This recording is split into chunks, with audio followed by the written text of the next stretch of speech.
और कैसा चल रहा है पढ़ाई तुम लोग का? एग्जाम बहुत नजदीक आता जा रहा है, खूब मेहनत कीजिए, खूब ज्यादा प्रॉब्लम प्रैक्टिस करो और अच्छा नहीं बहुत अच्छा होगा। सब कुछ हमेशा याद रखना कि सब कुछ प्रैक्टिस में ही है। अगर प्रॉब्लम्स बहुत सारा डेली बनाएंगे आप, बिल्कुल आपका सिलेक्शन होगा। अगर वो काम नहीं करेंगे तो फिर मुश्किल नहीं, बहुत मुश्किल हो जाएगा। इसलिए सबसे इंपॉर्टेंट चीज इस लास्ट मोमेंट का अगर कुछ है तो वो यही है कि बहुत सारा प्रॉब्लम हर दिन सॉल्व करो। बहुत सारा का मतलब यार ऐसा नहीं कि 10-20 सवाल लगाने हैं। बहुत सारा का मतलब हुआ कि अपने पेपर के हिसाब से अगर आप नीट के हो 180 पक्का करो, अगर आप जेई के हो 75 पक्का करो, उससे ज्यादा जितना हो सकता है वो करो, लेकिन कम से कम उतना डेली करो। हर हाल में अगर करोगे तभी सिलेक्शन के चांसेस है, तो थोड़ा ध्यान रख के कर। आज हम लोग करने जा रहे हैं nuclear physics.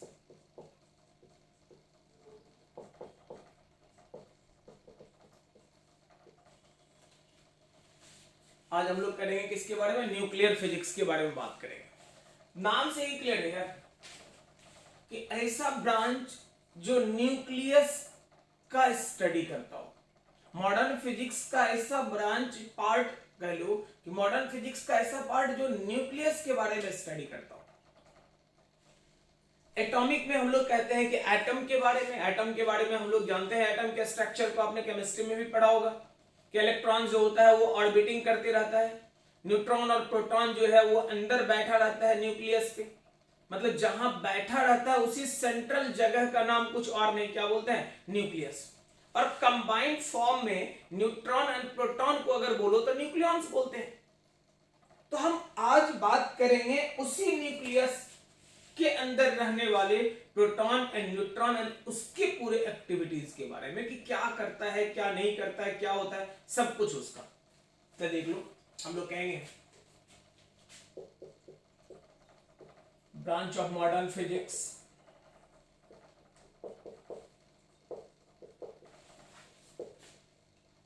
deals with a study of nucleus. Nucleus का स्टडी करने वाला जो ब्रांच होगा उसी ब्रांच का नाम कुछ और नहीं, न्यूक्लियर फिजिक्स हम लोग बोलते हैं। अब देख लो क्या कहोगे, तो ये एटम है तुम्हारा और ये एटम में मतलब इलेक्ट्रॉन का ऑर्बिटिंग हो रहा है। ये अगर कह लो तो यही तुम्हारा न्यूक्लियस है।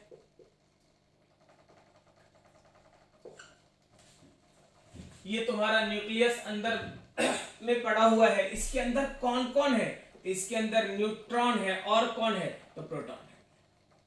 मतलब आप कह सकते हो कि इस न्यूक्लियस के अंदर पड़ा हुआ है कौन कौन? तो न्यूट्रॉन और प्रोटॉन। चारों तरफ घूम कौन रहा है? तो वो घूमने वाला कोई और नहीं, कौन है? इलेक्ट्रॉन। अब अगर आप बात करते हो तो कहोगे इस न्यूक्लियस का साइज जो होगा ऑर्डर 10⁻⁻15 मीटर, जबकि एटम का साइज अगर कहोगे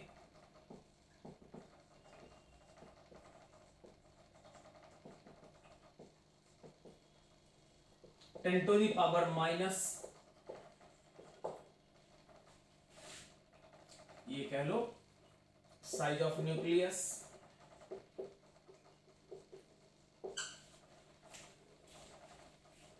न्यूक्लियस का साइज जहां 10⁻⁻15 ऑर्डर मीटर के ऑर्डर में है, वहीं एटम का साइज तुम्हारा 10⁻⁻10। मतलब एटम थोड़ा नहीं 10⁵ टाइम्स ज्यादा बड़ा है। यहां से अगर कह लो तो atom is 10⁵ times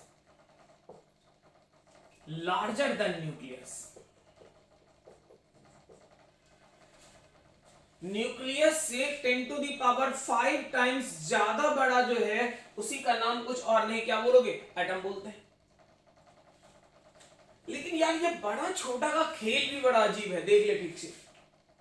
10⁻⁻10 millimetre, micrometer, nanometre. यार ये नैनोमीटर से भी छोटा हो गया, वो भी -9 तक होता है। तो ये सब जो खेल है बहुत छोटा, मतलब फर्मी ऑर्डर हम लोग बोलते हैं, -14 का ऑर्डर होगा, -15 का, उस तरह का उतना छोटा रेंज के बारे में बात करते हैं। अब एक बात सोचो, 1 मिलीमीटर देखा होगा मीटर स्केल पे, इतना बड़ा होता नहीं, बड़ा छोटा सा होता है यार। तो 1 मिलीमीटर इतना छोटा, और ये तो -15 का ऑर्डर है, सोच ले कितना ज्यादा छोटा होगा। उस टाइप के, मतलब उस जगह का हमें स्टडी करना है। अब मैं एक बात बोलूं, इस न्यूक्लियस के बारे में इस दुनिया में पहले किसी को कोई आइडिया था नहीं। सबसे पहले साइंटिस्ट अगर कोई हुए, ये तो छाप लिया ना, फटाफट छाप ले, फटाफट हम लोग करते चलेंगे, जो क्वेश्चंस आते हैं उसके अकॉर्डिंग चैप्टर को पढ़ेंगे। बिना मतलब का कहानी बनाने से कोई फायदा है नहीं, तो आप उसको समझो, आसानी से सवाल निकाल लो, बात खत्म। तो बस स्टोरी सुना देते हैं कि सबसे पहले न्यूक्लियस के बारे में पहले किसी को आइडिया नहीं था। सबसे पहले साइंटिस्ट हुए रदरफोर्ड, जिन्होंने न्यूक्लियस के बारे में बात बताया। आपने पढ़ा होगा अल्फा स्कैटरिंग एक्सपेरिमेंट। उन्होंने कहा कि अगर अल्फा रे भेजा जाए गोल्ड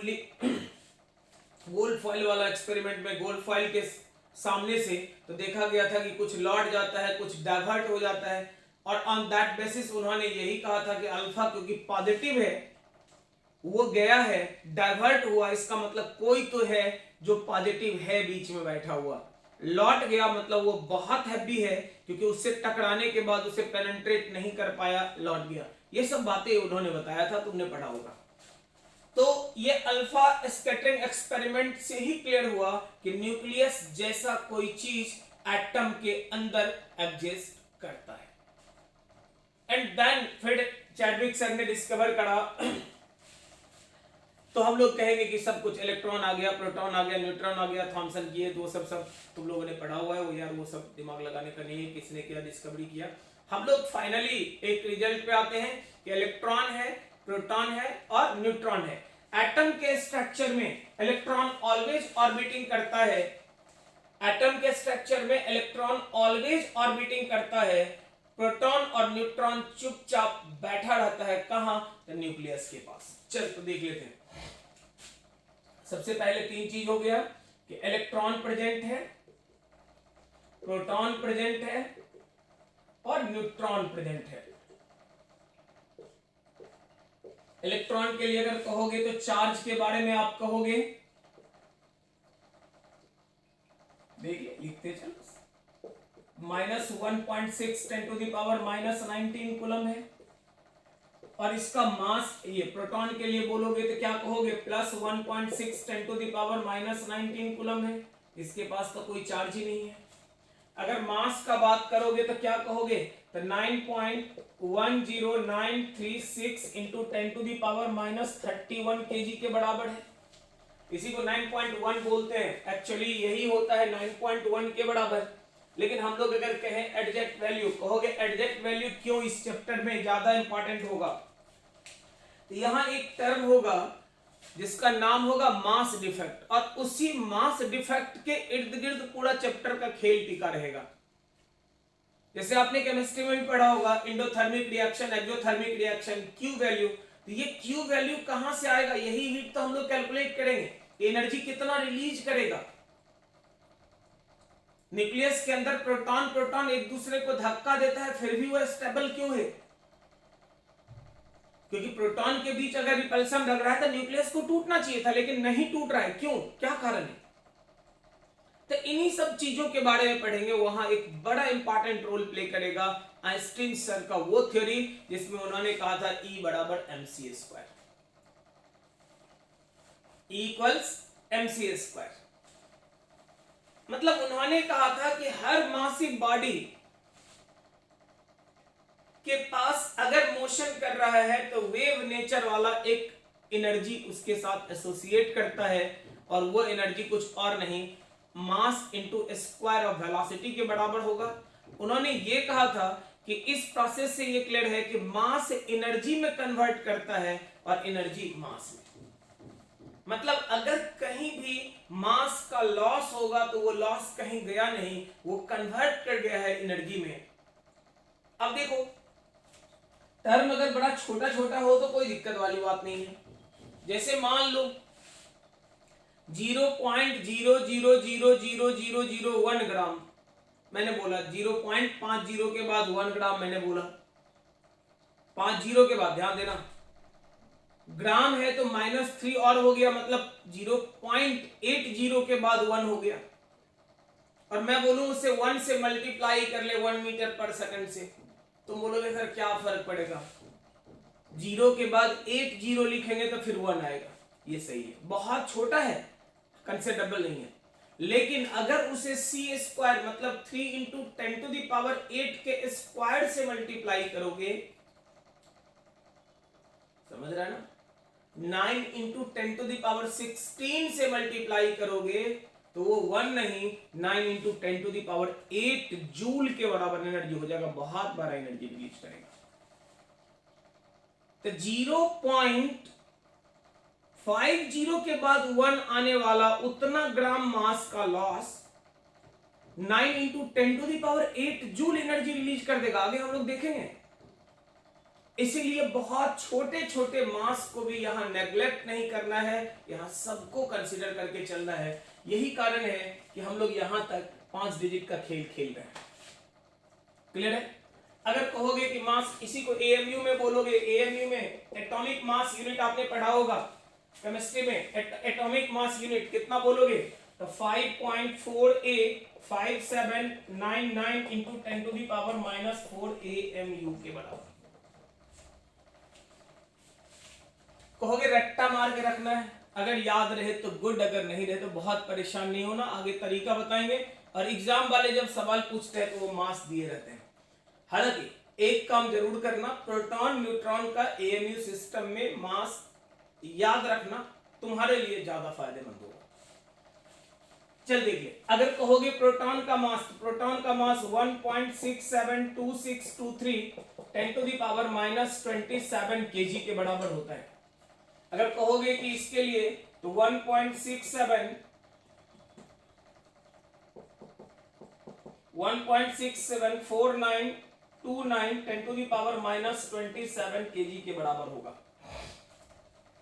एएमयू में भी देख लो 1.007276 7276 एएमयू के बराबर, 1.008665 एएमयू के बराबर। तो आपको ये मास याद रखना है, क्योंकि एएमयू सिस्टम है। अब कैसे आएगा एएमयू में, क्या होता है, हम लोग बात करेंगे। एएमयू है क्या, हम बात करेंगे उसके बारे में। लेकिन ये याद रखना है कि ये तीनों मास जो एग्जिस्ट करेगा, चार्ज का कोई रोल इस चैप्टर में तो नहीं है बड़ा, लेकिन मास का है, तो मास से रिलेटेड कॉन्सेप्ट आएगा, आपको तैयार रहना है और आपको टर्म्स याद रखना है, बस। क्लियर है? अब देखो, मैं आगे बढ़ूं तो मैं बोलूंगा कि किसी भी एलिमेंट के लिए जब आप लिखते हो तो आप ये लिखते हो कि यहां Z और यहां E। क्या मतलब है इसका, Z का A का? एएमयू बोलोगे, एएमयू में बताऊंगा थोड़ी देर, पहले समझ लेते हैं कि क्या फंडा है Z और A का। तो आप कहते हो कि Z के बारे में कि ये कुछ और नहीं, एटॉमिक नंबर है।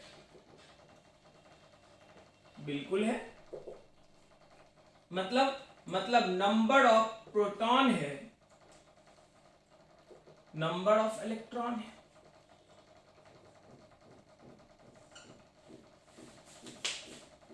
तब तक जब तक ये न्यूट्रल है, कोई चार्ज इस पे नहीं शो कर रहे हैं, तो अगर चार्ज होगा तो फिर नंबर ऑफ इलेक्ट्रॉन कम ज्यादा होने का चांसेज है। इसीलिए तो हम लोग Z को नंबर ऑफ इलेक्ट्रॉन रफली बोलते हैं यार। एक्चुअली अगर बोला जाए तो नंबर ऑफ प्रोटॉन बोला जाता है, क्योंकि वो कभी कम ज्यादा नहीं होता। इलेक्ट्रॉन के बारे में तो हम लोग जानते हैं, आउटरमोस्ट ऑर्बिट में ऑर्बिटिंग करता है, कभी जरूरत पड़ा तो भाग भी जाता है, कभी कहीं से आ भी जाता है। As a result of that क्या होता है कि कभी कभी पॉजिटिव आयंस का फॉर्मेशन होगा, कभी नेगेटिव का फॉर्मेशन होगा। लेकिन अगर न्यूट्रल है, आइसोलेटेड स्टेज में ये न्यूट्रल है, तो न्यूट्रल का मतलब हुआ प्रोटॉन और इलेक्ट्रॉन का नंबर बराबर होगा, और यही एटॉमिक नंबर है। इसके बारे में, ये बड़ा इंपॉर्टेंट चीज है। क्या है ये? कई एक बच्चे ये कहते हैं इसको कि एटॉमिक वेट है सर। मैं ये नहीं बोलूंगा कि सही है या गलत है, तुम लोग को बताना है कि क्या है ये। क्या ये सच में एटॉमिक वेट है? कुछ लोग ये भी कहते हैं इसे कि मास नंबर है।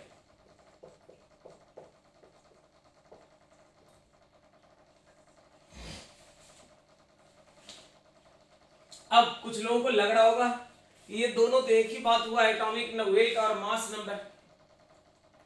तो ध्यान देना, बहुत माइनर डिफरेंस है लेकिन बहुत खतरनाक वाला डिफरेंस है। देखो, एटॉमिक वेट का मतलब क्या हुआ और मास नंबर का मतलब क्या हुआ? मास नंबर एक नंबर है, गिनती है।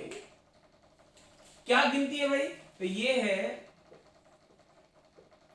Number of proton plus number of neutron.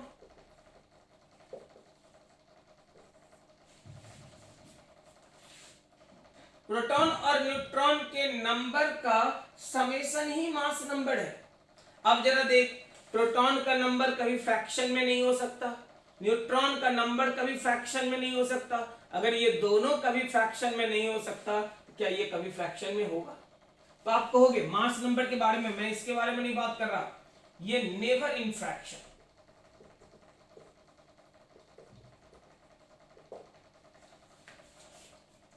अब देख, एटॉमिक वेट को समझो। जैसे एटॉमिक वेट किसी का लेते हो तो 63.5 भी होता है, किसी का लोगे तो मान लो फ्रैक्शन में पॉइंट के टर्म में 127.5 भी होता है। तो आप इस तरह से फ्रैक्शन में जाते हो, क्यों होता है, क्या चक्कर है वहां पे?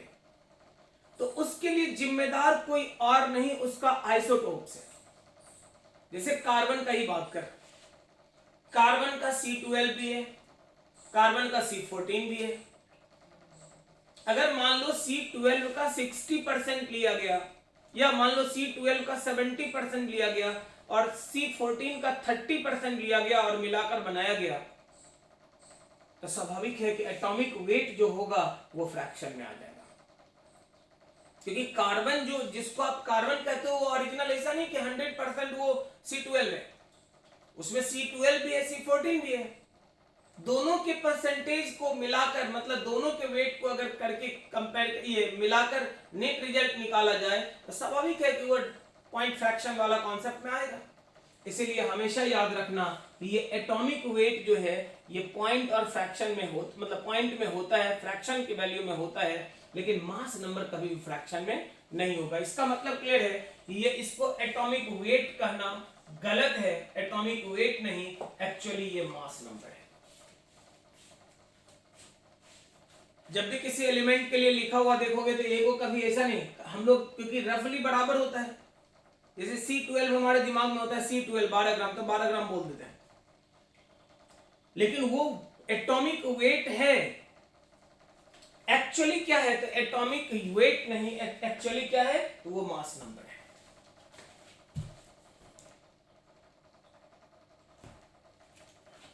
तो देख लो, तो हम लोग कहेंगे कि ये एटॉमिक वेट नहीं है, ये है क्या? Mass number. ध्यान रखना हमेशा कि मास नंबर कभी फ्रैक्शन में नहीं होगा, एटॉमिक वेट फ्रैक्शन में पॉसिबल है।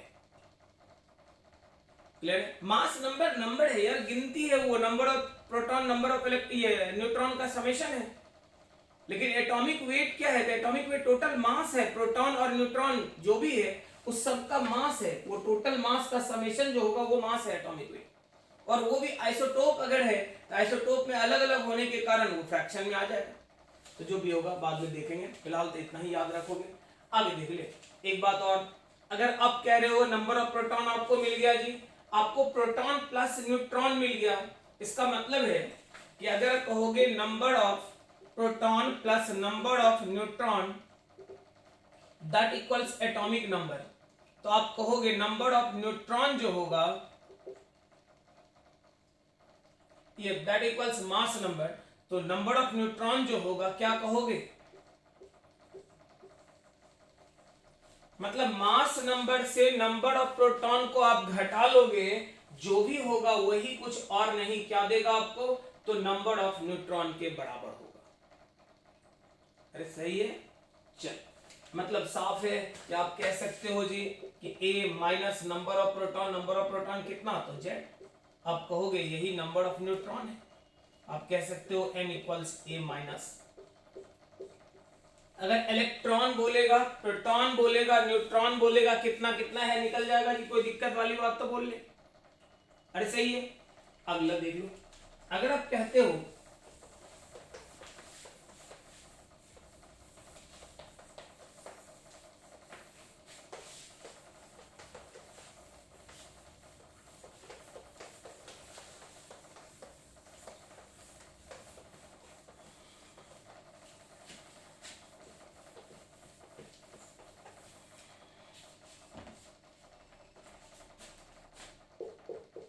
अगर आप x ले रहे हो, देख लो z है, a है, और मैंने कहा इधर लिख दे रहे हैं कि माइनस है, मतलब न्यूट्रल नहीं है, ये आयनिक फॉर्म में है। इसका मतलब क्या हुआ, इसका मतलब हुआ कि इसके पास नंबर ऑफ इलेक्ट्रॉन अगर बोला जाए, नंबर ऑफ प्रोटॉन अगर बोला जाए, और नंबर ऑफ न्यूट्रॉन बोला जाए, इलेक्ट्रॉन बोलोगे तो कितना, देखो Z तो है ही, एक एक्स्ट्रा इलेक्ट्रॉन पड़ा हुआ है, मतलब Z+1 है। प्रोटॉन के लिए बोलोगे ये तो हर हाल में, न्यूट्रॉन के लिए बोलोगे कोई दिक्कत वाली बात नहीं। तो आयनिक फॉर्म में आने से अगर किसी पे फर्क पड़ता है तो वह है नंबर ऑफ इलेक्ट्रॉन पे। नंबर ऑफ प्रोटॉन और नंबर ऑफ न्यूट्रॉन बस दो ही चीज पे डिपेंड करता है, एटॉमिक नंबर पे एंड मास नंबर पे। क्लियर है? चल आगे देख ले, एक टर्म आता है AMU,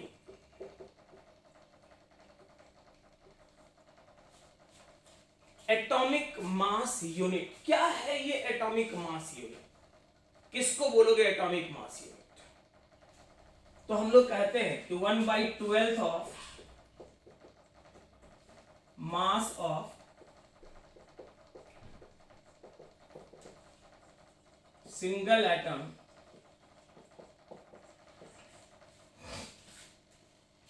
कार्बन 12 के एक एटम के मास का 1/12 पार्ट जो होगा वही कुछ और नहीं किसके बराबर होगा, एटॉमिक मास यूनिट।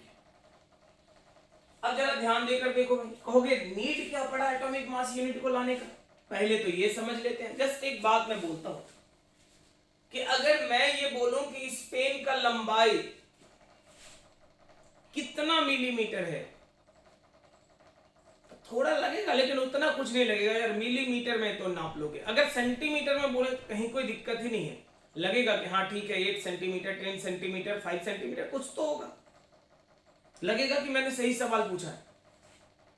मिलीमीटर में पूछेंगे लगेगा थोड़ा सा कि टेढ़ा है कि भाई मिलीमीटर में क्यों पूछ रहे हैं, तो सेंटीमीटर में है, थोड़ा बड़ा सा पार्ट है, लेकिन उतना खराब नहीं लगेगा सुनने में। लेकिन अगर मैं पूछूं कि इस पेन का लंबाई कितना किलोमीटर है बताओ,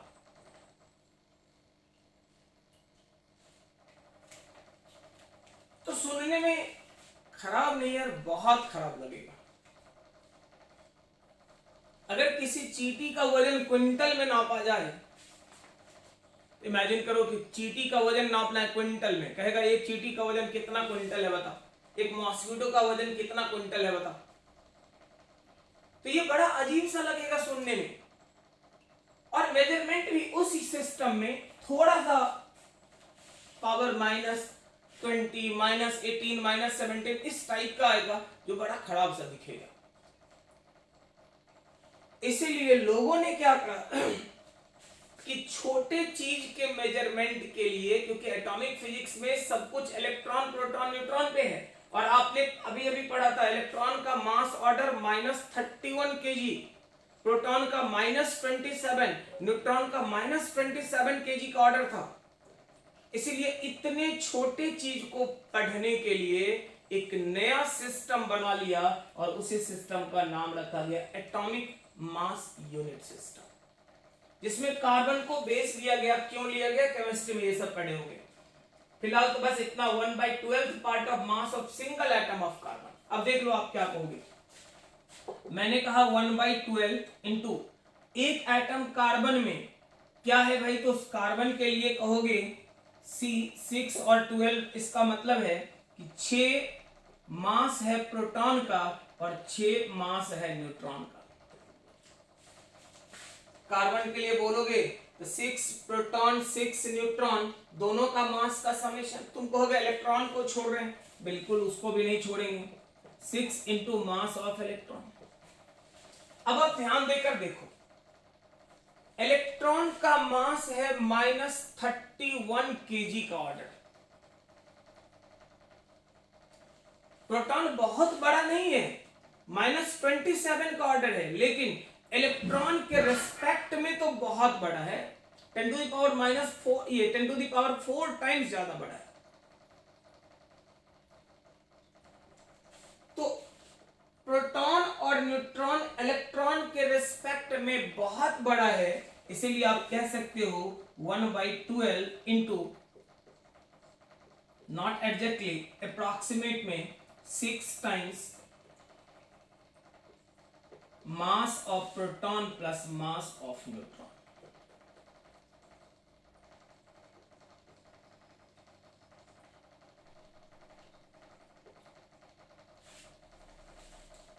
एग्जैक्टली ऐसा नहीं है, इलेक्ट्रॉन इन्वॉल्व है, लेकिन इतना कम मास है कि कंसीडर नहीं करेंगे। हम लोग क्या करते हैं, नेग्लेक्ट कर देते हैं। अब जरा सोचो, आप अगर वैल्यू पुट करोगे तो देखोगे, बट इसको अगर कहा जाए तो प्रोटॉन और न्यूट्रॉन भी करीब करीब एक दूसरे के बराबर है या अलग अलग है। तो मैं बोलूंगा कि इलेक्ट्रॉन और प्रोटॉन को, ये प्रोटॉन और न्यूट्रॉन का भी मास अगर देखोगे बहुत माइनर डिफरेंस है दोनों में, बहुत बड़ा अंतर कुछ नहीं है। अगर प्रोटॉन और न्यूट्रॉन देखा जाए तो प्रोटॉन का न्यूट्रॉन का मास में बहुत बड़ा अंतर नहीं है। 6749 और 6726 वाला खेल है, 1.6749 और 6726 है, तो बहुत कम का अंतर है। कहेंगे करीब करीब बराबर, मतलब 1/12 इंटू 6 मास ऑफ, आप कहोगे ये मास ऑफ न्यूट्रॉन के बराबर होगा। और इसी को आप कह सकते हैं कि मास ऑफ न्यूट्रॉन अगर कह रहे हैं तो कितना, तो कह सकते हैं कि 1.67 क्या इंटू 10⁻, मैंने पहले ही बोला ये एग्जैक्ट नहीं है, ये अप्रॉक्सीमेट है।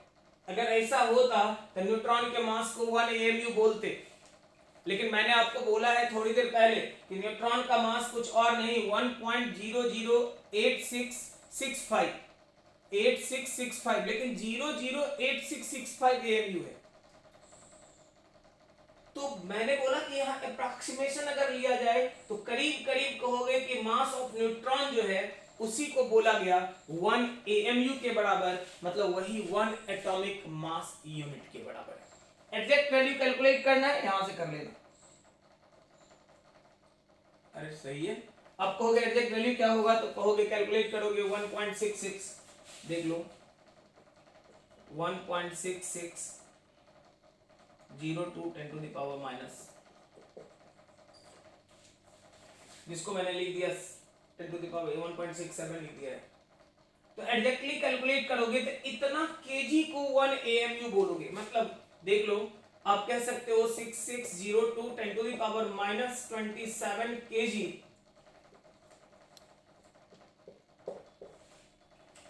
अब जरा सोचो ये क्या है। अगर किसी ने 10 केजी चावल खरीदा तो वो ये नहीं बोलता 1/10 क्विंटल मैंने खरीदा है। 50 केजी खरीदा, वो नहीं बोलता कि आधा क्विंटल खरीदा, वो तब बोल भी देता है, लेकिन 10 किलो 5 किलो में नहीं बोलता। लेकिन अगर कोई 500 केजी चावल लेता है तो नहीं बोलता है 500 केजी, वो बोलता है 5 क्विंटल, 10 क्विंटल, 20 क्विंटल। तो मेरे कहने का मतलब है कि अगर इतने छोटे टर्म को 1 AMU आप बोल दिए तो आप इसी से कंपेयर करते चले जाएंगे। 2 AMU, 3 AMU, 5 AMU, 6 AMU, AMU के रेस्पेक्ट में ही हम किसी भी एलिमेंट के मास नंबर या एटॉमिक वेट का बात करो, एटॉमिक वेट का अगर होगा तो एटॉमिक वेट को AMU के टर्म में हम डिफाइन करते चलेंगे। मतलब इस चैप्टर में इलेक्ट्रॉन, प्रोटॉन, न्यूट्रॉन के स्टडी के कारण बहुत छोटे छोटे टर्म्स को पकड़ना है। इसका मतलब बहुत छोटे मास को नेग्लेक्ट नहीं करना है, उसको कंसीडर करना है। मतलब AMU सिस्टम पे डिपेंड हमें रहना होगा। क्लियर है? आगे लिख ले।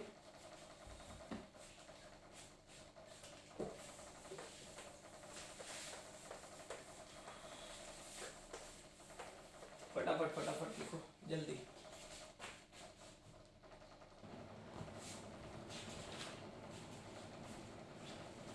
चलो आगे देख लो। अगर आप कहते हो कि अब कोई भी एटम आपने लिया तो मास ऑफ एटम क्या होगा?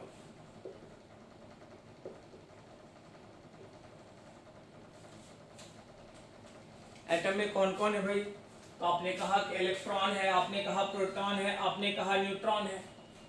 तो मास ऑफ एटम अगर बोला जाए तो आप कहोगे कि number of electron into mass of electron,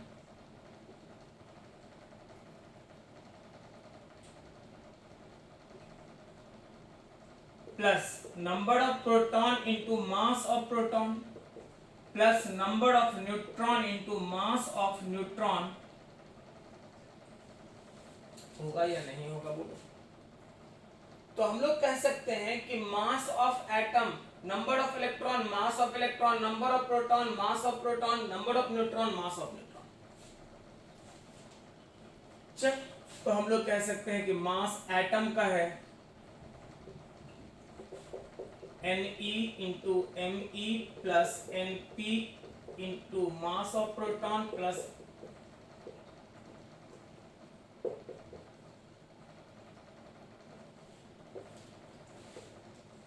अगर कहेंगे कि मास ऑफ न्यूक्लियस,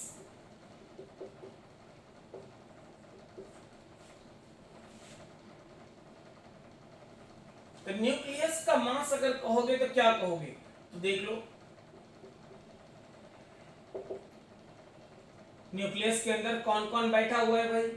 तो न्यूट्रॉन और प्रोटॉन बैठा है। मतलब आप कह सकते हो कि मास ऑफ न्यूक्लियस कोई और नहीं, number of proton Guna mass of proton plus number of neutron into mass of neutron.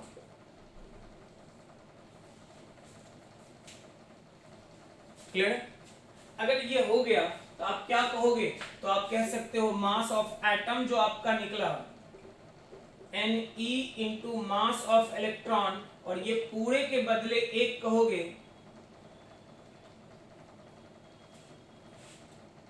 इसका मतलब है कि आप कह सकते हो कि Ne into mass of electron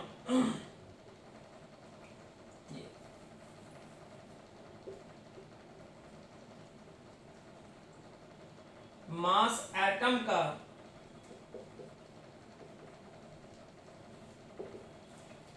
अगर न्यूट्रल है, पॉजिटिव या नेगेटिव चार्ज है, मतलब आयनिक फॉर्म है, तो ये बदलेगा। अगर न्यूट्रल है तो न्यूट्रल स्टेज में तो आप यही कहोगे कि ये कुछ और नहीं, Z इंटू मास ऑफ।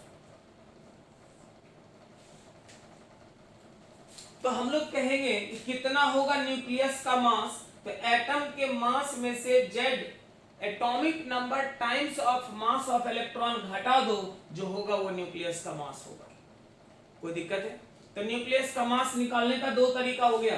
एक तरीका प्रोटॉन और न्यूट्रॉन का नंबर है, दोनों के हेल्प से कैलकुलेट कर लो, या दूसरा तरीका हुआ एटम के मास में से इलेक्ट्रॉन का जो कंट्रीब्यूशन है उसको हटा लो बस।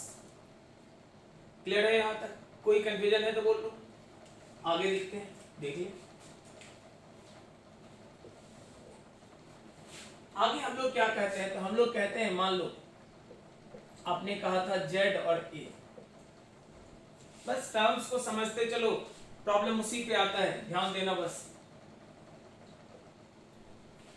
इसको क्या बोले थे? Mass number.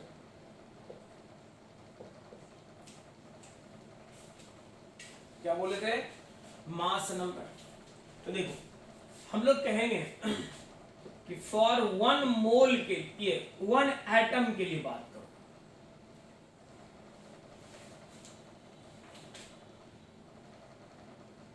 वन एटम के लिए अगर बात करें तो क्या कहेंगे कि मास एक एटम का अगर होगा, मास ऑफ सिंगल एटम, किसी का, कार्बन का लो, हाइड्रोजन का लो, हीलियम का लो, नाइट्रोजन का लो, ऑक्सीजन का लो, किसी का लो, लेकिन एक सिंगल एटम का मास क्या होगा? तो एक सिंगल एटम का मास अगर कहोगे तो कुछ और नहीं कह सकते हो कि Z into mass of proton plus A minus Z into mass of neutron, Z into mass of proton A into mass of neutron, Z into mass of neutron. Exactly तो नहीं, लेकिन अप्रॉक्सीमेटली बोलो तो ये दोनों mass of proton mass of neutron करीब करीब बराबर है। इसका मतलब A गुना मास ऑफ न्यूट्रॉन,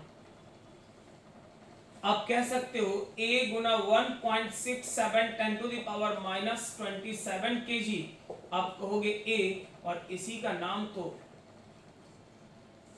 देखो आप यूज भी करते हो केमिस्ट्री पढ़ने के दौरान। अगर एटॉमिक नंबर मान लो दिया हुआ है कि भाई 36 के बराबर, तो कभी कभी अब 36 दिया हुआ है तो बोलते हो 36 AMU, मास उसका कितना था? 36 AMU भी बोलते हैं। दूसरे टाइम आते हैं तो बोलते हैं 36 ग्राम भी बोल लेते हैं। प्रॉब्लम सॉल्व करने में तो नंबर ऑफ मोल कैलकुलेशन का जो खेल आता है उस टाइम पे देखे होगे या करे होगे आप, कि कभी जरूरत पड़ता है तो उसी को AMU बोल देते हैं और कभी जरूरत पड़ता है तो उसी को ग्राम भी बोलते हैं। तो क्या 1 ग्राम 1 AMU है? 36 को अगर 36 मान लीजिए मास नंबर दिया हुआ है और 36 को आप बोल देते हैं कि 36 AMU, और फिर जरूरत पड़ता है तो बोलते हैं 36 ग्राम, तो क्या 1 ग्राम 1 AMU है? क्या आप ऐसा करते हो? बड़ा छोटा सा पॉइंट लेकिन बहुत स्ट्रांग पॉइंट है। तो आप याद रखना कि नहीं, अगर आप सिंगल एटम के लिए बात करते हो तो जो उसका मास नंबर है वही उसका कुछ और नहीं AMU में मास हो गया। अगर आप 1 मोल के लिए कहते हो, देख लो 1 मोल के लिए, सिंगल मोल का बात कर रहे हैं, एक सिंगल एटम का नहीं, 1 मोल के लिए बात कर रहे हो। इसका मतलब ये हो गया कि 1 मोल में क्या हो गया भाई? एक सिंगल एटम का जो मास है वो तो है ही, और उसको मल्टीप्लाई कर लो कितना? तो 6.023 10 टू द पावर 23 से। क्यों? क्योंकि 1 मोल में आप कहोगे नंबर ऑफ एटम जो होगा 6.023 10 टू द पावर 23। इसका मतलब 1 मोल के लिए अगर मास बोला जाए तो आप यही कहोगे कि मास ऑफ सिंगल एटम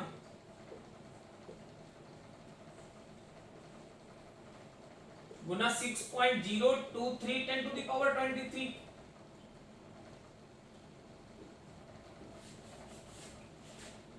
होगा या नहीं होगा बोल? अब देख लो मास ऑफ सिंगल एटम कितना बोलोगे यार? तो मास ऑफ सिंगल एटम अगर कहते हो केजी में तो कह सकते हो A 1.67 10 to the power minus 27 kg, 6.023 10 to the power 23। तुम कहोगे नहीं AMU में करेंगे, कोई दिक्कत वाली बात नहीं है, इसी को तो AMU हमने बोल दिया है, देख ले। तो आप कहोगे 6.023 10 to the power 23 into mass number, इतना AMU के बराबर हो जाएगा। अगर आप केजी में कहते हो तो ये हो गया, देखिए आप कहोगे तो A तो समझ में आ रहा है, आप इस दोनों को मल्टीप्लाई करके देख लो 10 पॉइंट समथिंग आएगा, 10 के बराबर आएगा।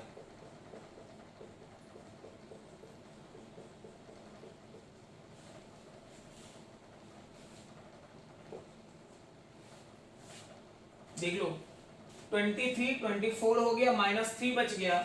आप कह सकते हैं कि A कुछ और नहीं कितना 23 और 1 24 हो गया, 27 से 24 गया, कितना बच गया -3 के बराबर। -3 मतलब किलोग्राम को बदल दिए ग्राम हो गया यार।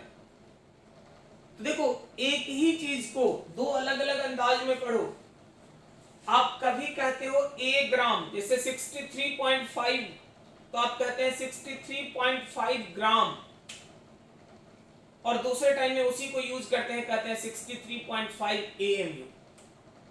तो याद बस इतना रखना कि अगर बात AMU का कर रहे हो इसका मतलब सिंगल एटम का बात हो रहा है, अगर बात ग्राम का कर रहे हो इसका मतलब उसके एक मोल का हो रहा है। ग्राम का मतलब एक मोल का बात कर रहे हैं, ग्राम का मतलब एक मोल का, और AMU का मतलब सिंगल एटम का बात कर रहे हैं। कहोगे इसको नहीं चेंज कर सकते? मजे में चेंज कर सकता है यार, ये देख लो ना, इसी को तो AMU बोलते हैं।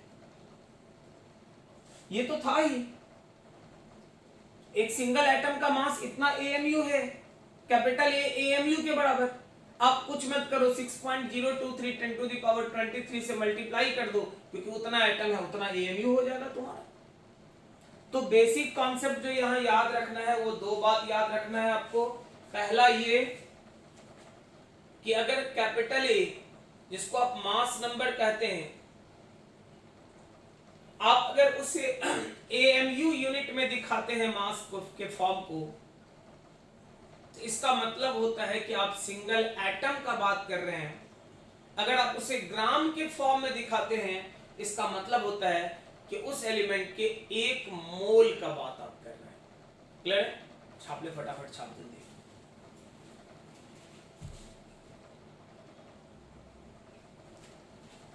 चलो अब हम लोग कहते हैं कि अगर मान लो मास कैलकुलेट आपने कर लिया AMU सिस्टम में, क्योंकि ज्यादातर टाइम्स हमारा जरूरत AMU से ही रहेगा इस चैप्टर में, याद रखना, क्योंकि किलोग्राम वाले में मास इतना कम हो रहा है, -27 का ऑर्डर, यार कैलकुलेशन बड़ा मुश्किल रहेगा अपने लिए। इसलिए हम AMU सिस्टम यूज करके, कहोगे तुम क्या करोगे यार AMU यूज करना, एग्जाम में भी AMU पे ही पूछेगा। सिर्फ डेल्टा M इंटू C² उतना छोटा मास में भी 3 इंटू 10 टू द पावर 8 के स्क्वायर से मल्टीप्लाई करेंगे, बहुत बड़ा एनर्जी रिलीज करेगा। इसलिए हम लोगों को उसको पढ़ना है, ऐसा नहीं कि छोड़ के निकल जाएगा। चलो तो अब हम लोग बात करते हैं कि अगर ये देख लिया आपने तो मास ऑफ हाइड्रोजन एटम, बहुत सारा टाइम्स आपको जरूरत पड़ेगा।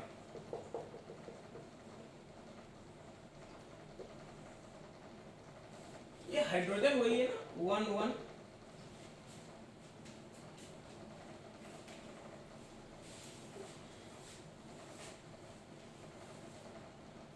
क्या होगा मास इसका?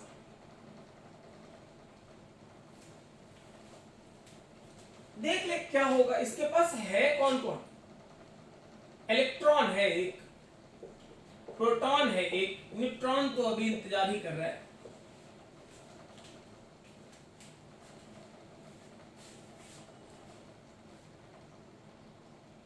इलेक्ट्रॉन है, प्रोटॉन है, न्यूट्रॉन नहीं है इसका।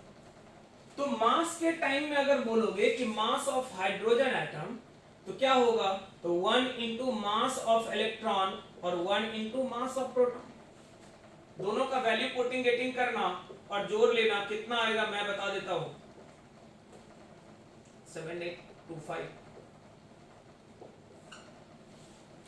बहुत सारा टाइम्स हाइड्रोजन यूज करके हमारा काम आसान हो जाएगा, इसलिए हम लोग प्रेफर करेंगे कि हाइड्रोजन का मास हम लोगों को याद रहे। इलेक्ट्रॉन, प्रोटॉन, न्यूट्रॉन, हाइड्रोजन, ये चार चीजें आप याद रखना, बहुत नहीं बहुत ज्यादा यूजफुल होगा हमारे लिए। करेक्ट है? चलो अब एक बात दिमाग में आता है, यार अगर एटम है और एटम के अंदर न्यूक्लियस है, जिस न्यूक्लियस में न्यूक्लियॉन्स बैठा हुआ है, न्यूक्लियॉन्स किसको बोलेंगे? तो प्रोटॉन और न्यूट्रॉन को इकट्ठे अगर बोलना रहे तो न्यूक्लियॉन्स बोलते हैं, न्यूक्लियस के अंदर इसलिए न्यूक्लियॉन्स कहलाता है। और वो एटॉमिक नंबर और मास नंबर के हिसाब से बदलता जाता है। जैसे प्रोटॉन का बात करो तो वो एटॉमिक नंबर पे डिपेंड कर रहा है, न्यूट्रॉन का बात करो तो मास नंबर पे डिपेंड करता है। तो जरा सोच कि किसी जगह पे 15 प्रोटॉन 15 न्यूट्रॉन रहना है और दूसरे जगह पे 25 प्रोटॉन 25 न्यूट्रॉन, तो क्या न्यूक्लियस का साइज हर बार सेम होगा? तो एक्सपेरिमेंट में देखा गया कि नहीं, न्यूक्लियस का जो साइज होगा वो न्यूट्रॉन और प्रोटॉन के हिसाब से चेंज करते रहता है। मतलब radius of nucleus depends upon mass number and it varies as r equals r naught a to the power 1/3, जहां ये याद रखना कि ये कांस्टेंट है, वैल्यू क्या होगा तो 1.2 10 to the power minus। Variation जो होगा रेडियस का वो इस रूल को मानेगा, कौन सा रूल, तो r equals r not into a to the power 1/3। a क्या है, तो a आप जान रहे हो कुछ और नहीं, मास नंबर है।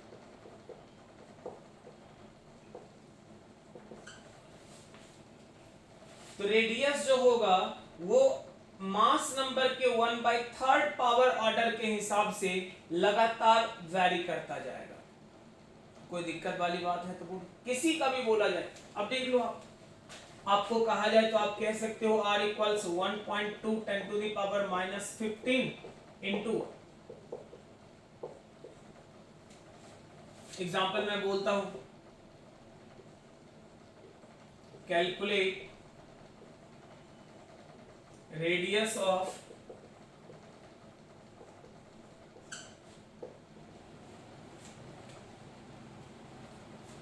आयरन 56 न्यूक्लियस, आयरन न्यूक्लियस जो है उसका कह रहा है कि रेडियस कैलकुलेट,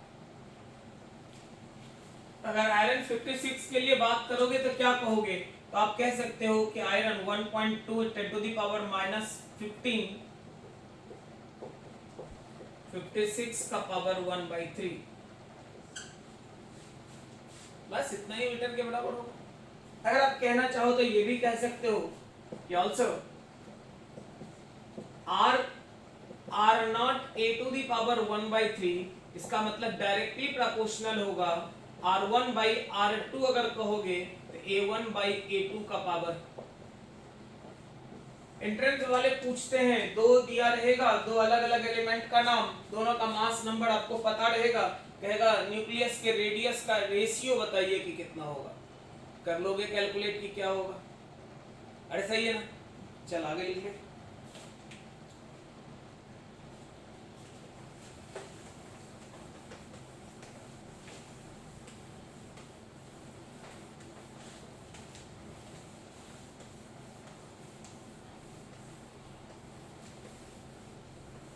अभी हम लोग डेंसिटी देखेंगे, लेकिन एग्जांपल बीच में करने के लिए टर्म को डिफाइन कर देते हैं जो आप जानते हो।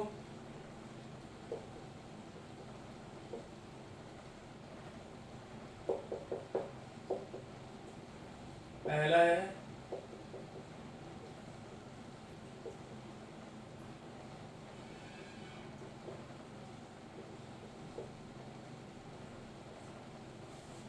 देखो, आइसोटोप, आइसोटोन और आइसोबार आप जानते हो अच्छे से, बट मैं याद दिलाने के लिए आपको बस एक बात बोल दूं, यहाँ इन्वॉल्वमेंट देख ले किसका है।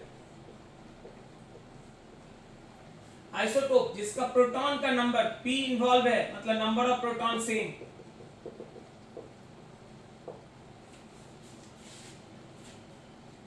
कहोगे एग्जांपल में तो C612 याद करो, जिसका प्रोटॉन का नंबर सेम हो, प्रोटॉन नंबर सेम हो तो हम लोग कहते हैं आइसोटोप है। आइसोटोन जिसका नंबर ऑफ n इन्वॉल्व है, नंबर ऑफ न्यूट्रॉन सेम हो। और आइसोबार, आइसोबार का मतलब बार देख लो, बार का मतलब क्या, ऊपर वाला, ऊपर वाला का मतलब हो गया कि मास नंबर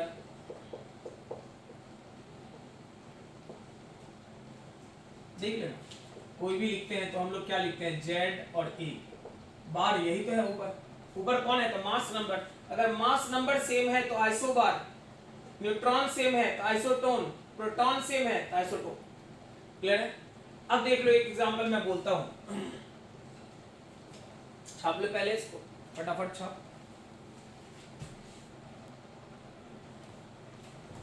क्या कह रहा है एग्जांपल देख ले कि find total number of electron, proton and neutron present in 12 gram C12 and 14 gram 12 gram C12 और 14 ग्राम C14 में कितना इलेक्ट्रॉन, कितना प्रोटॉन, कितना न्यूट्रॉन प्रेजेंट है आप कैलकुलेट करो, देखिए कितना होगा। सबसे पहली बात 12 ग्राम C12,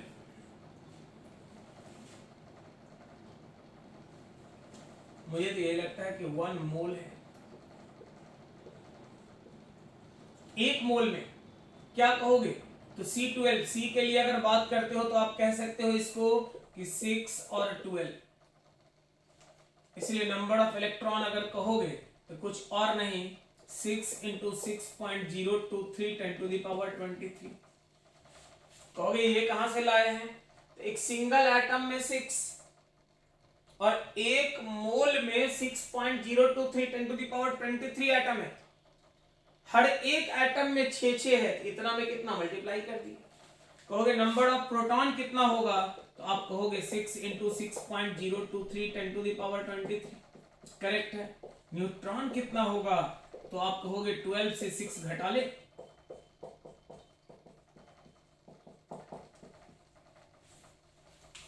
लेकिन यही अगर कहोगे कि 14 ग्राम C14 दैट आल्सो इक्वल्स 1 मोल, लेकिन आप इसको लिखोगे क्या, तो C6 और 14। नंबर ऑफ इलेक्ट्रॉन में तो कोई दिक्कत नहीं, 6 इंटू 6.023 10 टू द पावर 23। क्यों आप समझ रहे हो, क्योंकि एटॉमिक नंबर वही है। नंबर ऑफ प्रोटॉन में भी कोई दिक्कत वाली बात नहीं, 6 इंटू 6.023 10 टू द पावर 23। लेकिन अगर बात करो नंबर ऑफ न्यूट्रॉन का, तो आप कहोगे 14 minus 6 into 6.023 10 to the power 23।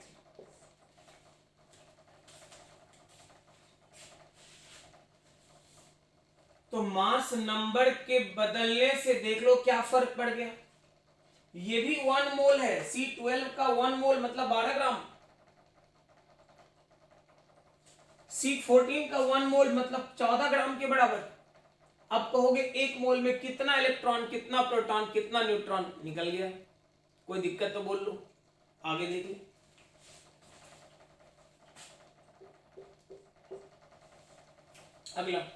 अगला हम लोग कहेंगे कि न्यूक्लियस में अगर प्रोटॉन और न्यूट्रॉन बैठा है, तुम्हारे दिमाग में चल रहा होगा कि न्यूक्लियस में प्रोटॉन अगर बैठा है तो प्रोटॉन एक दूसरे को धक्का नहीं मार रहा होगा, बिल्कुल मार रहा होगा। फिर टूट क्यों नहीं रहा है, भाग क्यों नहीं रहा है, उसके लिए जिम्मेदार होगा न्यूक्लियर बाइंडिंग फोर्स, हम उसके बारे में भी बात करेंगे। लेकिन अगर है किसी भी तरह से है अंदर, ये तो पक्का है, क्यों है वो बात करेंगे बाद में। तो स्वाभाविक है कि प्रोटॉन और न्यूट्रॉन के रहने के कारण वहां मास प्रेजेंट है और न्यूक्लियस का वॉल्यूम भी है, तो न्यूक्लियस के पास डेंसिटी होगा या नहीं होगा, ऑब्वियसली डेंसिटी होगा। क्या होगा देख ले, calculation of density of nucleus.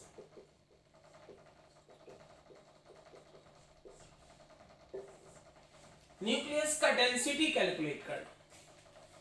देखो अगर ये न्यूक्लियस है तुम्हारा, जिसका रेडियस आप बोल रहे हो कि r है, तो हर हाल में इसका डेंसिटी कितना होगा, मास बाई वॉल्यूम, मतलब mass of nucleus by volume of nucleus. Mass of nucleus मतलब कितना, तो आप कह सकते हो कि नंबर ऑफ मतलब z इंटू बोल दो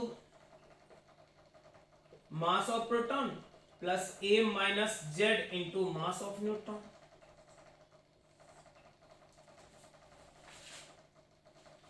divided by 4/3 into pi into r का क्यूब। देखिए स्फेरिकल शेप है। आप क्या बोलोगे, तो आप बोलोगे यहां से कि Z into mass of proton plus A into mass of neutron minus Z into mass of neutron divided by 4/3 pi into R, R के जगह R0 A to the power 1/3 का क्यूब।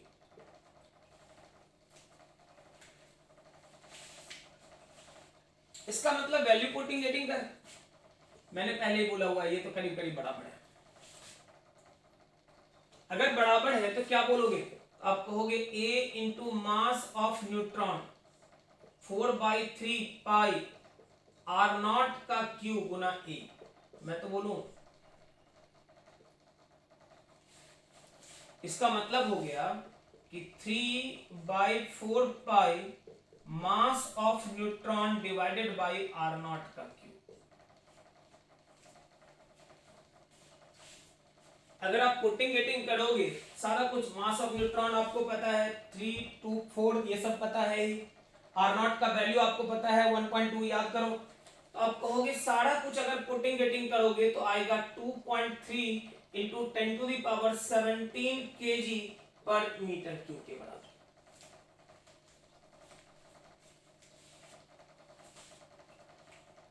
समझ रहे हैं ना,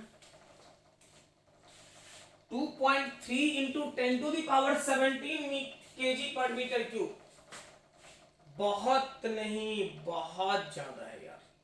1 मीटर यार, 1 मीटर जगह ही कितना होता है, अगर इस बोर्ड में बात करते इतना दूर तक होगा 1 मीटर, और क्या। और इस 1 मीटर के जगह में पर मीटर क्यूब मतलब 1 मीटर लंबा, 1 मीटर चौड़ा, 1 मीटर मोटा क्यूब अगर बना लिया जाए 1 मीटर क्यूब का, उसमें 2.3 into 10 to the power 7 kg mass होगा। 2.3 into 10 to the power 17 kg mass होगा। इमेजिन करो कितना भारी जगह होगा वो। और यहीं से तो एक फंडा आता है कि इतना ज्यादा डेंसिटी होने के कारण ही आज के जमाने के मॉडर्न फिजिक्स में अगर बात करो तो एक टर्म आया ब्लैक होल। ब्लैक होल का कॉन्सेप्ट यहीं से आया कि लोगों को लगा कि कुछ ऐसा होगा प्लैनेटरी सिस्टम में, कहीं न कहीं तो होगा जो इतना ज्यादा डेंसिटी वाला जगह होगा। तो जब हायर स्टडीज के लिए जाओगे तो ब्लैक होल के बारे में डिटेल पढ़ोगे, वहां पे फिलहाल कोई मतलब नहीं है। अभी फिलहाल यही कहेंगे कि डेंसिटी जो होगा वो बहुत ज्यादा कितना, 2.3 into 10 to the power 17 kg per metre cube, per metre cube इतना ज्यादा होगा। अब आप देखो इसमें कोई भी टर्म वेरिएबल इन्वॉल्व नहीं है, ना मास नंबर इन्वॉल्व है, ना एटॉमिक नंबर इन्वॉल्व है। इसका मतलब हुआ कि चाहे वो एटम कोई भी क्यों ना लो, उसके मास नंबर अलग होंगे, उसके एटॉमिक नंबर अलग होंगे, बट न्यूक्लियर डेंसिटी उसका अलग नहीं होगा भाई। न्यूक्लियर डेंसिटी हर हाल में सेम होगा, जबकि न्यूक्लियस का साइज बड़ा छोटा होगा। मास नंबर एटॉमिक नंबर बदलने से प्रोटॉन का नंबर बढ़ेगा, न्यूट्रॉन का नंबर बढ़ेगा। तो प्रोटॉन का नंबर न्यूट्रॉन का नंबर बढ़ने से कोई गड़बड़ी ना हो, इसलिए ज्योमेट्रिकल शेप बढ़ेगा, लेकिन डेंसिटी नहीं बदलेगा। डेंसिटी हर हाल में क्या होगा, कांस्टेंट रहेगा। करेक्ट है, छाप ले फटाफट।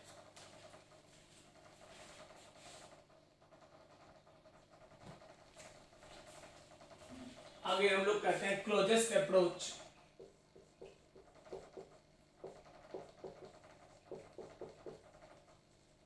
In case of alpha scattering experiment,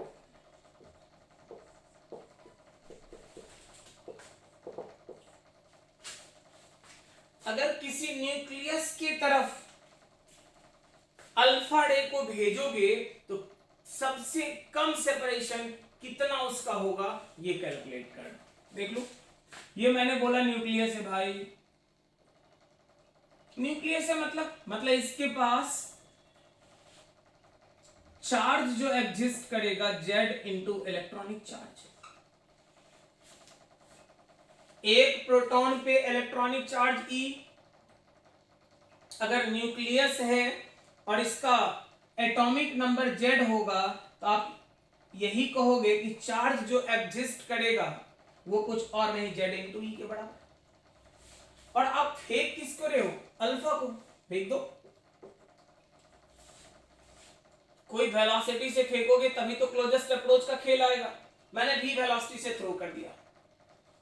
एक बात बताओ, यहां पे यार पॉजिटिव चार्ज है, ये अल्फा भी पॉजिटिव है, इसको रिपेल करेगा या नहीं करेगा? तो ऑब्वियस सी बात है करेगा। अगर न्यूक्लियस ने अल्फा को रिपेल किया है तो लगातार उस अल्फा का वेलोसिटी घटता जाएगा या बढ़ता जाएगा? तो कंटिन्यूअसली घटेगा।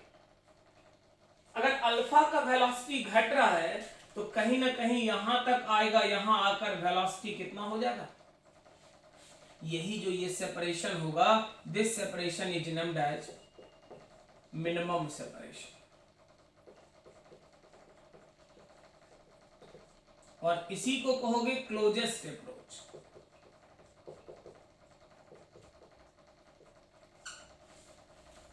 कितना होगा क्लोजेस्ट अप्रोच? तो मैं बोलूं बाहर से कोई नहीं लगा यार, इसका मतलब इनिशियल एनर्जी जो बोलोगे फाइनल के बराबर होगा।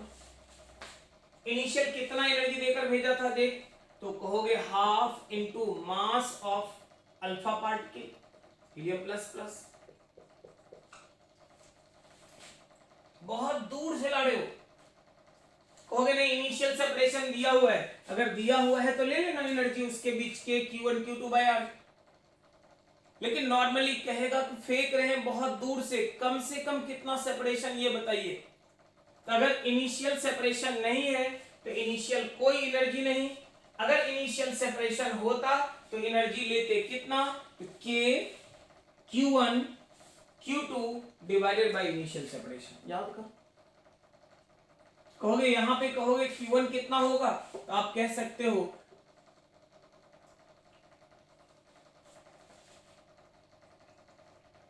हीलियम प्लस प्लस 2 इलेक्ट्रॉन उड़ा है इसका, 2 इलेक्ट्रॉन उड़ा, 2 यूनिट पॉजिटिव डेवलप कर गया है।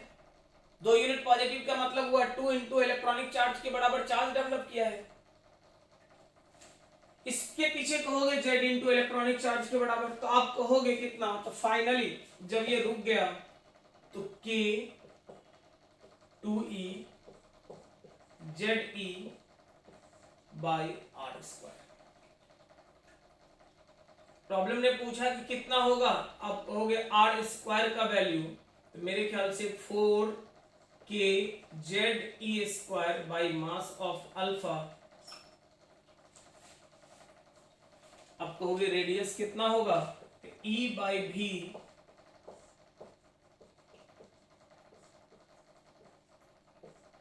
ये रेडियस बोल रहे हैं। सेपरेशन कितना होगा, तो सेपरेशन का वैल्यू कितना होगा, तो आप कह सकते हो E by v root over 4kz divided by m into alpha के। अरे स्क्वायर कहाँ ले लिए, पोटेंशियल एनर्जी आर ना जी, देख देख उल्टा हो गया ना। 4kz square by m alpha, 4k सही है ना जी, ZE square by m alpha into V square के बराबर। तो कितना होगा, तो क्लियर है 4k ZE square by m alpha, m alpha मतलब mass of alpha particle into square of velocity, जो होगा यही मिनिमम सेपरेशन होगा। यहां तक कोई दिक्कत है? बोल फटाफट छाप ले बाबू।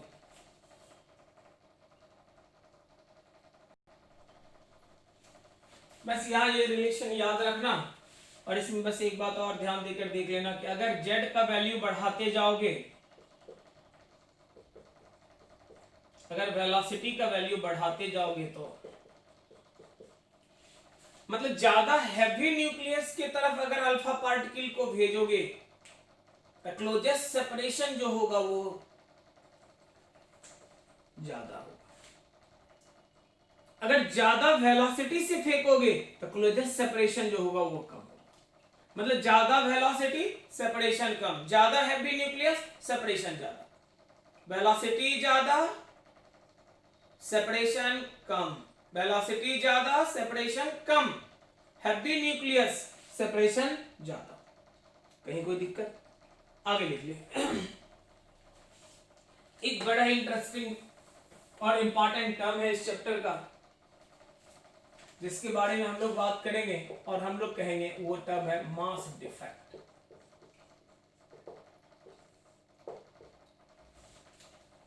छोटे छोटे ऑब्जेक्टिव जो टर्म्स आपने पढ़े अभी तक उससे पूछे जाते हैं, लेकिन ज्यादा अगर जेई का बात करो तो जेई मास डिफेक्ट को लेके बड़ा ही सेंसिटिव है, मतलब यहां से सवाल डालना वो प्रेफर करता है, और इसी मास डिफेक्ट पे क्यू वैल्यू और सब कुछ डिपेंड करेगा। एक्चुअली ये मास डिफेक्ट है क्या? कहोगे मास का गड़बड़ी, जितना मास गड़बड़ हो जाए हटा दो, मास डिफेक्ट हो गया। ये गड़बड़ हो गया तो बोलेंगे कि ये मास ना डिफेक्टेड मास है, ऐसा नहीं। मास डिफेक्ट है क्या?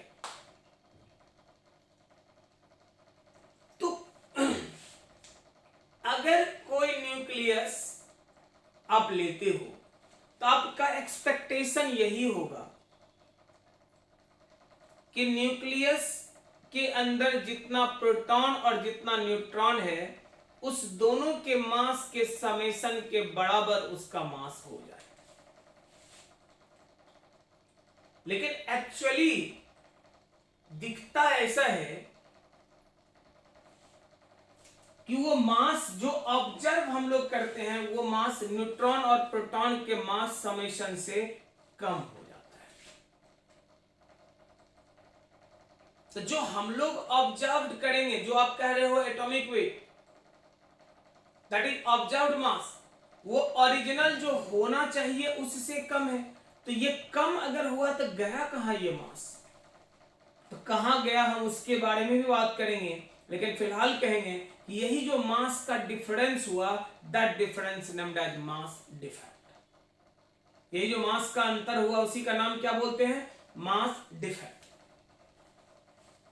Expected mass and observed mass. Expected क्या था हमारे लिए कि हम लोग एक्सपेक्ट कर रहे थे कि प्रोटॉन और न्यूट्रॉन के मास के समेशन के बराबर मास होना चाहिए। हम लोग एक्सपेक्ट कर रहे थे कि प्रोटॉन और न्यूट्रॉन के मास के समेशन के बराबर मास होना चाहिए, ये एक्सपेक्टेशन था। ऑब्जर्व्ड दिया रहेगा, अगर इस दोनों का अंतर हो तो इसी अंतर का नाम कुछ और नहीं, क्या कहेंगे? Mass defect. देखो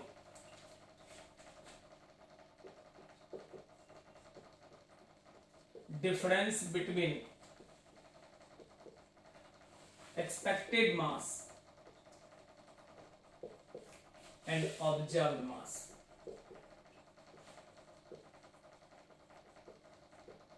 एक्सपेक्टेड एंड ऑब्जर्व्ड का जो अंतर है उसी अंतर का नाम कुछ और नहीं, क्या कहते हैं? Mass defect. मतलब आप देख लो, कह सकते हो कि डेल्टा एम जो होगा मास एक्सपेक्टेड मास ऑब्जर्व।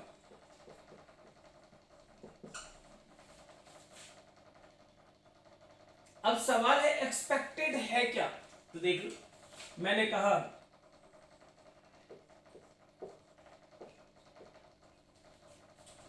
इसका एक्सपेक्टेड मास तो Z into mass of proton.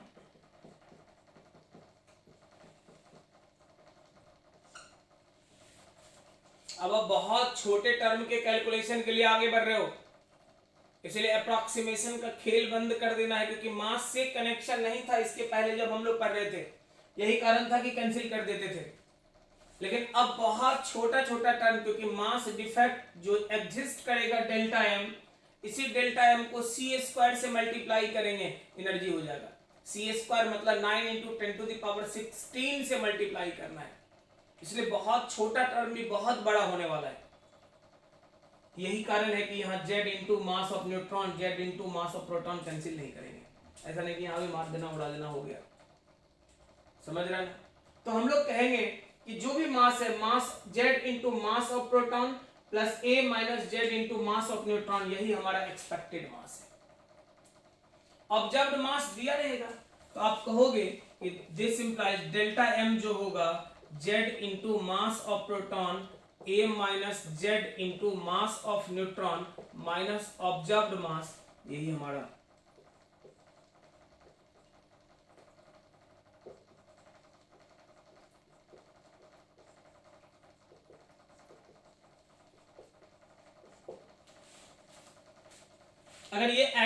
बोलता। तो एटम में क्या होता देख लो, एटम में अंतर क्या होता, ये न्यूक्लियस का देखें, एटम का अगर होता तो एक्स्ट्रा में यहाँ पे क्या होता कि मास ऑफ इलेक्ट्रॉन जुड़ जाता, तो हम लोग लिखते Z into mass of electron, वो भी एक्स्ट्रा हो जाता और कुछ बदलाव नहीं होता। अगर आप कहोगे इन केस ऑफ एटम,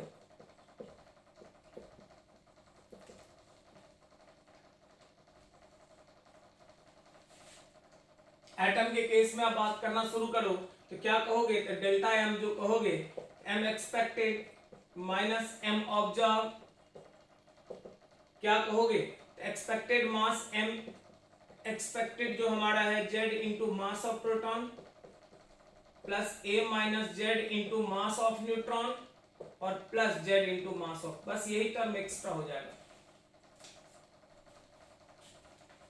बाकी सब जैसा था वैसा ही रहेगा। ये टर्म एक Z into mass of electron extra हो जाएगा, उस पर डिपेंड करने लगेगा बस।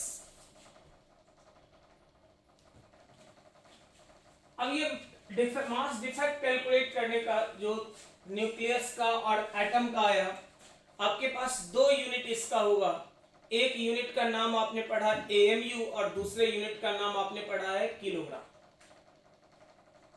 दोनों में कोई भी यूज करो, कोई दिक्कत वाली बात नहीं, जो मन करे वो वाला आप यूज कर सकते हो। किलोग्राम में यूज करना है किलोग्राम यूज करो, एएमयू में यूज करना है एएमयू यूज करो।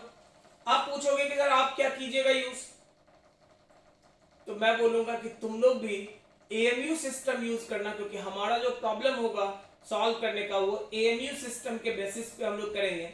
हमारे लिए कंपैरेटिवली कुछ रट्टा मार के चलेंगे और ज्यादा इजी हो जाएगा। जैसे आप कहोगे 1 एएमयू के साथ एनर्जी अगले लेक्चर में हम लोग देखेंगे, वो 931 मेगा इलेक्ट्रॉन वोल्ट के बराबर हो जाएगा। अगर आप कहोगे प्रोटॉन के लिए कितना होगा, तो प्रोटॉन के लिए कहेंगे 938 के मेगा इलेक्ट्रॉन वोल्ट होगा। न्यूट्रॉन के लिए कितना होगा, तो 939 मेगा इलेक्ट्रॉन वोल्ट के बराबर होगा। ये सब कुछ चीजें रट्टा याद रखेंगे, जिससे बड़ा आराम से मास डिफेक्ट में कितना एनर्जी रिलीज करेगा, क्या होगा, ये कैलकुलेट करेंगे। आज के लेक्चर में यहाँ तक। अगला लेक्चर काफी इंपॉर्टेंट पार्ट इसका होगा कि न्यूक्लियस स्टेबल कैसे रहता है, मास डिफेक्ट के कारण एनर्जी का रिलेशन क्या होगा, ये सब चीजें अगले लेक्चर में आपको मिलेगा। चलो अगली क्लास में आगे।